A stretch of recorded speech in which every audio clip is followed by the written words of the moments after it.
So where to begin? I guess we should start from the beginning, but not the very beginning. I will let you know that I always thought I was going to be a teacher. I mean, seriously, I would make my mom and my brother raise their hand while I pretended to read from a book because I was only at the age of 3. But life happens differently and different passions come into it. And for me, that was basketball. And then later on in college, I realized I really enjoyed film and television broadcast journalism.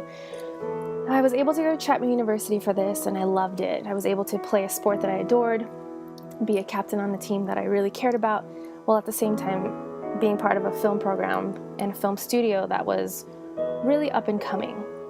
After graduation, I went to teach English in Spain for a year because with basketball and film, I never really had time to study abroad, and I wanted to travel, see the world, as well as meet new people. And so because of this, I figured being an English teacher would be a great opportunity to do so. And it was. I loved the kids and had a blast traveling for a year, as well as working really hard and making connections and changing the lives of the little ones I came in contact with. Then I came back and I realized it was not so easy to get a job at the time. And so one of my family friends was lucky enough to offer me a job in one of her marketing companies because I had really strong writing skills. And that's where I ended up for a few years. But after a while, this bothered me because that's just how I am. I needed growth, and I knew this wasn't going to be my career. It was just a really great for now. So I came up with a plan and I quit my job. I decided to go back to school for my master's in digital teaching and learning and also get my credential in single subject English.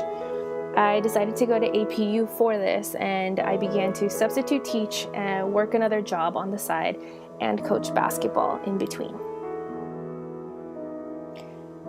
During my time at APU, I have been challenged in some classes more than others, but no matter what, I feel I have always been exactly where I was supposed to be, and that is a really comforting feeling. The courses I have taken have been EDUC 511, 512, 514, 515, 522, and this current one, 526. From learning even more about social media and how to implement it in the classroom, to filming a video, to creating a 3-week unit plan based off of technology, all of these helped me add more tools to my tool belt of teaching. I will say my favorite part of the whole program was the end of 522 and 526. Learning about multiple intelligences was exactly what I needed. It showed that there is a way to reach all students and not just a few. This is something I firmly believe in, and it's important for us as educators to do our job and get the most out of each student and their beautiful little individual selves. For this last class, we also had to do a research-based project. I decided to focus on my empathetic nature and find a way to not let the world get me down. I realized that within reading, nothing made me feel as calm and secure as when I read the passages from the Bible. I was able to rely more on God and trust in Him, as well as continue to see the good in the world and the inevitable ability for humans to be flawed. This is something I will continue to remember throughout my life.